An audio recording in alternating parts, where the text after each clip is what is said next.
Martha had been awake since dawn. Thanksgiving was always her favorite holiday, and she believed food was the best way to bring people together. She had carefully planned the menu for weeks. The turkey was seasoned just right, the mashed potatoes creamy, the pies golden and warm. Every dish was made with love, not just for her family, but to prove to herself that she still had a place in their lives. She set the long dining table with her best china, polished until it shined. The smell of roasted turkey filled the house. It was the kind of smell that once made her son Daniel run to the kitchen when he was a little boy, begging to taste the stuffing before dinner. Martha smiled at the memory, but that smile faded when she thought about how much things had changed. Daniel wasn't the little boy who adored her cooking anymore. He was a grown man with a wife, Anna, and a demanding job. Martha was proud of him, but sometimes she felt like a stranger in his life. And tonight, she worried more than usual because Anna's mother, Linda, would be joining them. Linda had a reputation for speaking her mind without care. She liked to point out flaws, even in front of others, and she had never hidden her disapproval of Martha. Martha had tried to be kind, to keep peace for Daniel's sake, but deep inside, she dreaded being in the same room with her. As the family gathered around the table, Martha forced herself to smile. She served the turkey, passing plates around, making sure everyone had enough. For a moment, there was laughter. The kids giggled, Anna complimented the pies, and Daniel poured wine into glasses. Martha thought maybe, just maybe, it would be a good evening. But then, as everyone started eating, the room grew quieter. Martha waited nervously for someone to comment on the food. She didn't need praise, but she hoped for at least a kind word. Instead, Linda set down her fork loudly, as if to make an announcement. "Your cooking is so bad, Martha," Linda said, her voice sharp and cruel. "You should stop hosting dinners." The words hung in the air like a blade cutting through the warm, festive mood. Martha froze, her hands still gripping the serving spoon. She felt the heat rush to her face, and her heart pounded so loudly she could barely hear the next sound, her son's voice. Daniel gave a small, almost embarrassed laugh, and then he nodded. "She's right," he said quietly, without even looking at his mother. The words shattered Martha more than Linda's insult ever could. Her own son, the boy she had raised with every ounce of love, the man whose favorite childhood memories were built around her kitchen table, he had agreed. The laughter at the table died instantly. Anna shifted uncomfortably in her chair, but said nothing. The children looked at their plates, too young to understand but old enough to sense tension. The silence was thick, heavy, suffocating. Martha's eyes burned, but she refused to let the tears fall. She had always believed in keeping her dignity, no matter what. Slowly, she forced herself to stand.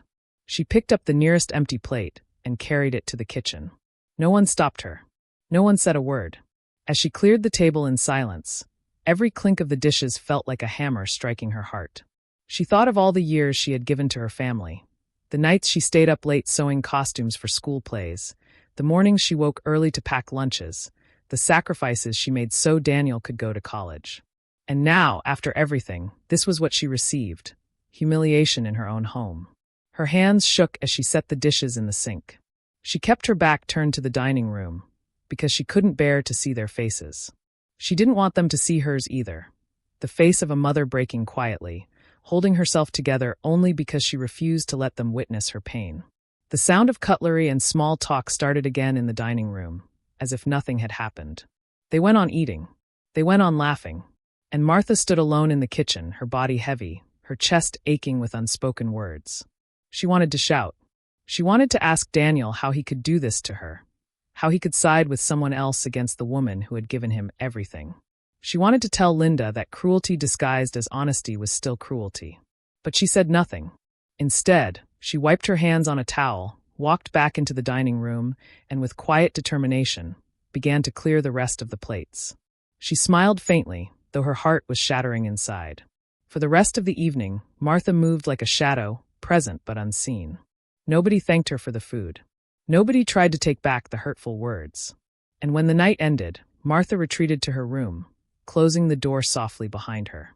As she lay on her bed, tears finally spilled down her cheeks. She stared at the ceiling, her mind replaying Daniel's words over and over. She's right. It was the cruelest Thanksgiving she had ever known. And deep in her heart, she wondered if she would ever find a way to forgive her son for that moment. But fate had already decided that tomorrow would bring a surprise no one at that table could ever forget.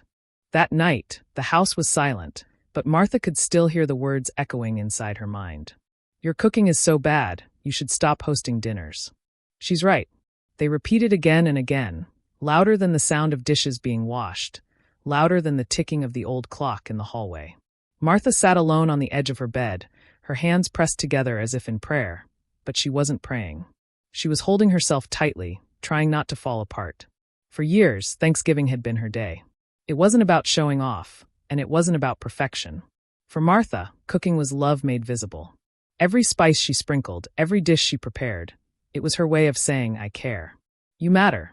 And yet, tonight, it felt like all of it had been thrown back in her face. The pain wasn't only from Linda's insult. Martha had always known Linda's sharp tongue. She expected it. But Daniel, her son, agreeing with her, that was what broke her heart. She thought of the little boy who once sat at the kitchen counter, swinging his legs and waiting eagerly for a taste of her pumpkin pie. She thought of how he used to brag to his friends that his mom made the best turkey stuffing in town. That boy was gone, replaced by a man who now nodded at cruel words against her. Martha wanted to be angry. She wanted to slam her door, scream into the night, or march back into the dining room and demand respect. But she couldn't. Her nature was gentle, her pride quiet. She had always believed that dignity wasn't in fighting back, it was in walking away. So, she quietly exited the dinner. When everyone else had finished eating, Martha slipped back into the kitchen. She began clearing plates, stacking them carefully so they wouldn't clatter and reveal how badly her hands were shaking. The smell of food, once comforting, now felt like smoke suffocating her. Her daughter-in-law, Anna, peeked into the kitchen for a moment, but she quickly looked away. Maybe Anna wanted to help, maybe she felt guilty, but she didn't step forward. Martha didn't blame her. Anna was caught between her mother and her mother-in-law, torn in a place where silence felt safer. Still, the lack of even a small word of comfort deepened Martha's loneliness. The rest of the evening blurred. Martha moved like a ghost, washing dishes, putting leftovers into containers, wiping the table where the laughter of others had drowned her own silence. Every task felt heavy. She kept her head down, so no one could see the tears shining in her eyes. When the guests finally left, she stood at the doorway and forced herself to say, "Good night. Thank you for coming." The words nearly choked her, but she said them anyway. Daniel gave her a quick nod, too busy helping his mother-in-law with her coat to notice the storm behind his mother's eyes. The door closed. The house grew quiet. Martha walked slowly to her bedroom. Each step felt heavier than the last, as if her body carried not just her weight, but the weight of years. Years of sacrifice, years of love, years of being overlooked. She sat on the bed, the same bed where she had once rocked a feverish Daniel back to sleep, and finally, she let the tears flow. She cried for her son, for the bond she thought they still had. She cried for herself, for the woman who gave and gave but was still told she wasn't enough. She cried for the memories of past Thanksgivings, where the house rang with laughter and appreciation, not silence and judgment. But even through the tears, Martha's mind began to whisper something else. A tiny voice. Not angry. Not loud. Just firm. This doesn't define you. One cruel comment, one careless nod, cannot erase who you are. She remembered the neighbors who often asked her for recipes. The church ladies who praised her pies. The children who looked forward to her cookies every Christmas. She remembered the warmth in their faces when they ate her food. That was real. That was truth. Lying in the dark, Martha made a quiet promise to herself. She would not let this night destroy her. She would not let her son's weakness, or Linda's cruelty, erase the love she carried in her heart. Yes, she was hurt. Yes, she felt betrayed. But deep down, she knew that her worth was not measured by one dinner, or by the sharp words of people too blind to see her value. She pulled the blanket over herself, wiped the last of her tears, and whispered softly, "Tomorrow will be different." Martha didn't know then just how true those words would be. Because by morning, the whole family, the very people who dismissed her, would be forced to see her in a light they never expected. And this time, they would have no choice but to sit in silence. Morning came slow and gray. Martha woke with swollen eyes and a heavy heart. For a moment she forgot why she felt so tired. Then the memory of the dinner returned like a cold wave, and she lay still, staring at the ceiling. She could have stayed in bed all day, but she didn't. She got up. She washed her face with cool water and tied her hair back. In the mirror, she saw a woman who had cried, but she also saw a woman who was still standing. In the kitchen, the house was quiet. The smell of last night's food lingered in the air. Martha opened the window to let in fresh air and the soft sound of birds. She put on a pot of coffee and warmed a small slice of pie. She wasn't hungry, but the warmth helped. She placed the cup on the table and wrapped her hands around it like it was something alive and kind. Footsteps came down the hall. Daniel and Anna appeared, both moving carefully, as if afraid to touch anything. Daniel looked at his phone. Anna looked at the floor. Neither of them looked at Martha for more than a second. There were no good morning hugs. There was only silence and the scrape of a chair against the floor. "Do you want the news on?" Anna asked, her voice small. "Sure," Daniel said, already picking up the remote. The TV blinked to life. The morning show theme played, bright and cheerful, nothing like the room. The host smiled from the screen, talking about holiday stories and community heroes. Martha kept her eyes on her coffee.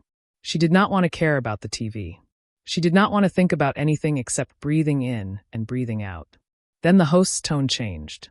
"And now," the woman said, "our favorite part of the season, the Home Hearts Award. Each year we honor a person whose cooking brings a community together. This year's winner is..." A photo filled the screen. It was Martha. Her hands tightened around the cup. She almost dropped it. For a second, she thought she was seeing wrong. But there it was, her face in a warm kitchen, smiling shyly at the camera. Her name written at the bottom in soft gold letters, Martha Wilson. Anna gasped. Daniel sat up straight. The host continued. "Martha has taught free cooking classes at the community center for the past 2 years, sharing recipes, feeding families, and giving people a place to feel at home. She was nominated by her neighbors and local teachers who say her food is comfort, dignity, and love on a plate." A short video started. It showed the community center kitchen. It showed Martha stirring a big pot of soup while 2 teenagers chopped carrots beside her. It showed her laughing with an elderly man as they rolled out pie dough. It showed a mother balancing a baby on her hip while Martha carefully folded dumplings and said, "It's okay, take your time. Cooking is not a race." Then came the interviews. A neighbor appeared on screen. "When my husband lost his job, Martha brought us meals every week. She never made us feel small. She told us, 'You're not alone. Sit. Eat with me.'" A school counselor spoke next. "We send kids to her classes. They learn how to cook cheap meals that taste like a hug. They go home proud. She tells them, 'You did that. That's your soup.'" The camera returned to the host. "For her kindness and skill, and for making the table longer so more people can eat, we honor Martha Wilson. Congratulations, Martha. You are our Home Hearts winner."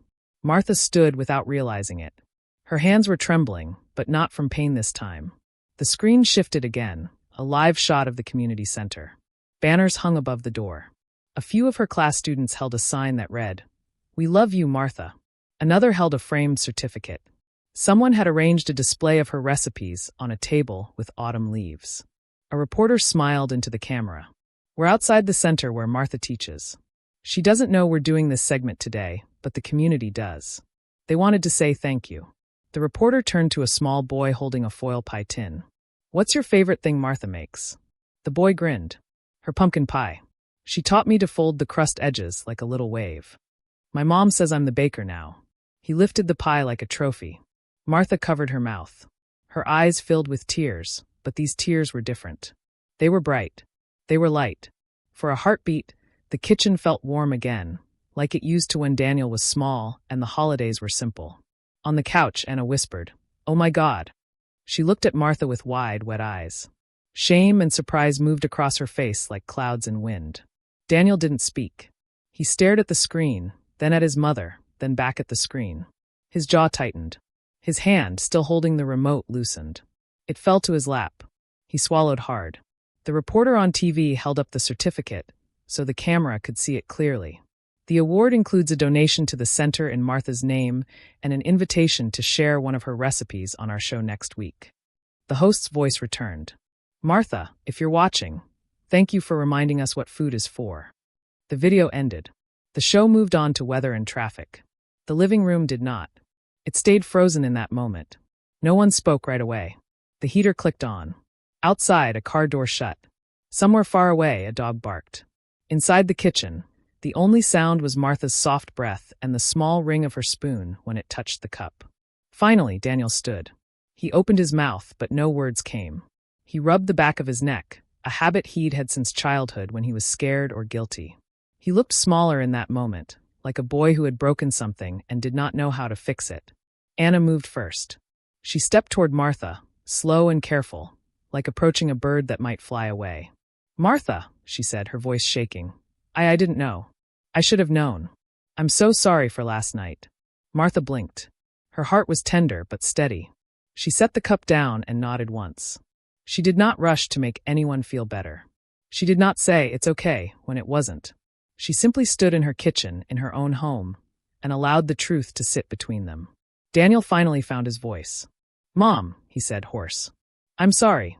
He looked at the floor, then up at her again. "I don't know why I said what I said. I was trying to avoid a fight. I didn't defend you. I should have. He stopped because his voice cracked. From the hallway came another sound, the front door opening. Linda stepped in with a brisk, practiced air. She was already speaking as she walked, something about a misplaced scarf, when she saw the TV screen still showing the last frame of Martha's photo. She went quiet. Her eyes flicked to Martha, then to Daniel, then to Anna. The silence pressed down on everyone. "What's this?" Linda asked, a little too light. Anna answered without looking at her. "Martha won an award. A big one. For her cooking." The words hung in the air. Linda's smile faltered. The room felt different now. The power she had held at the table last night had slipped away like water through fingers. She opened her mouth to speak, then closed it again. For once, she had nothing ready. Martha did not step forward. She did not gloat. She did not explain. She didn't need to. The TV had spoken. The town had spoken. The people who had eaten her food and been warmed by it had spoken. The truth stood by her side like a quiet friend. Her phone buzzed on the counter. Messages poured in. "We saw you on TV. So proud. You deserve this, Martha. Thank you for feeding us. Can I sign up for your next class?" Martha breathed in, slow and deep. She felt taller, not because anyone made her bigger, but because she had stopped making herself small. She wiped her eyes and picked up her cup again. "Coffee?" she asked, her voice calm. Daniel nodded, still shaken. "Yes, please." Anna whispered, "Me too." Even Linda, after a long pause, said, "Yes," almost in a whisper. Martha poured 3 cups. She set them down one by one. No one reached for cream or sugar. No one knew what to say. The room was still, but it wasn't empty anymore. It was full of the thing they had all been missing: respect. The morning light grew brighter through the window. Somewhere in the neighborhood, a bell chimed the hour. The TV continued with cheerful chatter, but the real broadcast had already happened. The message was clear. Last night, they told Martha to stop hosting dinners. This morning, the world told her to keep cooking. The TV had gone quiet, but the house felt full of words unsaid, full of truth that could not be pushed away. Martha stood with the coffee pot in her hand. She did not rush. She did not explain. She moved with the calm of someone who finally knows her own worth. Daniel spoke first. "Mom," he said softly, "I was wrong." His voice shook, but he kept going. "I wanted peace last night, so I took the easy way. I hurt you. I took someone else's side in your own home." He swallowed. "I'm sorry." Martha nodded once. She heard the fear and shame in his voice, but she also heard a kind of courage she hadn't heard in years.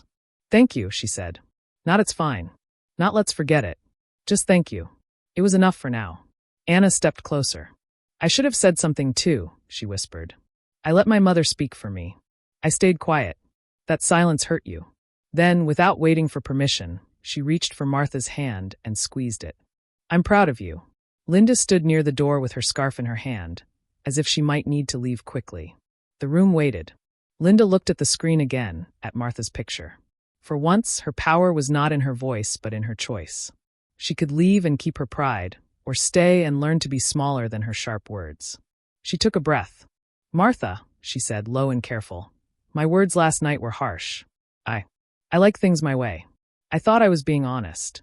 She paused. "Honesty without kindness is cruelty. I forgot that."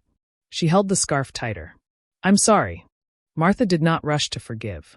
She rested her palm on the edge of the table and answered simply, "Thank you for saying that." She did not add more. Apologies are seeds. They need time and care to grow. The morning moved forward in small steps. Daniel washed the cups. Anna dried them. Linda put the sugar back in the cupboard without being asked. The actions were simple, but they mattered. The kitchen had been a battlefield. Now it was a place for repair. Martha's phone kept buzzing. The community center director called to say congratulations. The morning show producer emailed an invitation. Would she come next week and share her home hearts recipe? Martha smiled at the message but didn't answer yet. She wanted to decide slowly, with a clear mind. By noon, the house felt lighter. Daniel cleared his throat. Mom, are you teaching at the center today? Not today, Martha said. But we have a holiday class tomorrow. We're making soup and hand pies for the shelter. I want to come, Daniel said. To help, not to watch. He looked at Anna. Both of us. Anna nodded quickly. Yes. We'll chop onions. We'll do whatever you say. Linda stood still, thinking. I can come too, she said after a long pause. I can set tables. Or scrub pans. Martha looked at her closely. There was no edge in Linda's voice. Only a new kind of carefulness. All right, Martha said. Come. The next day, they arrived early at the community center. The kitchen was bright and warm. Children tied aprons around their waists. Two teens argued cheerfully about diced versus sliced carrots. The air smelled like butter and thyme. When Martha walked in, a cheer rose from the room. Martha, someone called. Chef Martha, another shouted, laughing. Daniel's eyes widened. He had never seen his mother like this. In her element, steady and sure, respected by everyone in the room. Pride and guilt pulled at him at the same time. He put on an apron and waited for instructions. Martha did not make a speech. She handed him a cutting board and a knife. Onions, she said. Small dice. She handed Anna a bowl. Wash the herbs. She pointed to Linda. Pans are there. Hot water and soap. Thank you. They worked. At first it was awkward. Daniel's eyes stung from the onions. Anna laughed at herself for washing the same parsley twice, and Linda fought the tall stack of pans like they were enemies. But after a while the work found a rhythm. The room filled with the sound of chopping, the hiss of butter, and the soft clatter of ladles against pots. A little boy tugged on Martha's sleeve. Can I stir? He asked. You can, Martha said, guiding his small hand around the spoon. Slow circles. Let the soup talk to you. Daniel watched his mother's hands, how sure they were, how gentle. He remembered being that small, standing on a chair to reach the counter, his mother guiding his hand through cookie dough, saying the same words, slow. Let the dough tell you when it's ready. His throat tightened. He kept chopping. By afternoon, trays of hand pies lined the table. The soup simmered, thick and rich. People from the shelter arrived. They sat down, shy at first, then smiling when bowls were placed in front of them. This is good, one man said. This tastes like home, a young woman whispered. Linda stood in the doorway and took it in. The faces, the thanks, the way people relaxed after the first spoonful. She pressed her scarf to her mouth to steady herself. Then she walked to Martha and spoke so only she could hear. You make a table where there wasn't one, she said. I didn't see it. I see it now. Martha met her eyes. Thank you, she said. Keep seeing. When the class ended, they cleaned up together. The last pan dried, the last table wiped, the floor swept. The director snapped a photo of the group. For the newsletter, she said. And for history. That evening, back at the house, Daniel asked, Can we try dinner again? Not to fix everything in one night. Just to begin. He looked at his mother. We'll cook with you. Martha studied his face. Then she nodded. We will cook, she said. But we will also set rules. They gathered in the kitchen. Martha wrote 3 simple rules on a sticky note and placed it on the fridge. Speak with kindness. If you can't be kind, be quiet. Everyone helps. They started with simple food, roast chicken, potatoes, green beans. Martha guided the steps, but she let them do the work. Daniel seasoned, Anna learned to check for doneness. Linda carried plates without comment. When they sat down, Daniel cleared his throat. I want to say something, he began, glancing at his mother. In this house, no one insults the cook. No one insults my mother. He turned to Linda. Not ever again. Linda nodded, eyes lowered. Agreed. They ate. The food tasted like learning, some bites perfect, some not, but every bite was honest. Halfway through the meal, Anna reached for Martha's hand. Thank you, she said. Not for the chicken. For everything. After dinner, they didn't let Martha clear the table alone. They stacked plates, rinsed dishes, wiped crumbs. It wasn't a grand gesture, but it was real. Later that night, when the house had quieted, Martha stepped out to the porch with a blanket around her shoulders. The air was cool and steady. She looked at the dark sky and felt a matching calm inside her. The past 24 hours had held pain and pride, loss and finding. She had not demanded respect. She had lived in a way that made respect the only true response. Her phone buzzed again. It was the TV producer, kind and patient. "We'd be honored to have you. Share any recipe you love." Martha typed, "Yes. I'll come. We'll make soup. Simple and warm." She paused, then added, "And I'm bringing my helpers." Inside, Daniel laughed at something on his phone, and Anna told him to show Martha the silly picture later. In the guest room, Linda stood at the mirror and practiced a sentence she wasn't used to saying. "Can I help?" Martha closed her eyes and let the quiet hold her. Last night, they told her to stop hosting dinners. Today, they asked to learn from her. Tomorrow, they would cook again, together, by new rules. The twist had come and gone, but the real change was here. Not in a headline, not in applause, but in the steady, ordinary work of love, seasoned with dignity, served with grace.